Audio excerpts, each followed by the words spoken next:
રાજધાની દિલ્હીમાં પૂરનો ખતરો મંડરાઈ રહ્યો છે કેમ કે યમુના નદીના જળસ્તરમાં સતત વધારો થઈ રહ્યો છે।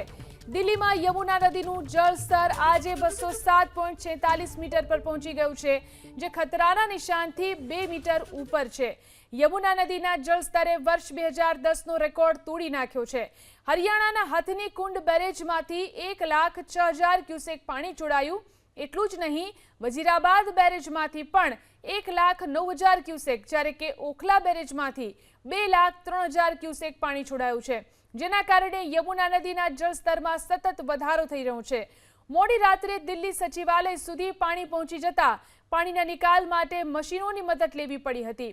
આંબેડકર કોલોની વિસ્તાર જાણે કે પાણીમાં ગરકાવ થઈ ગયો છે। અહીં 30થી વધુ ઘરોમાં નદીના પાણી ફરી વળ્યા છે।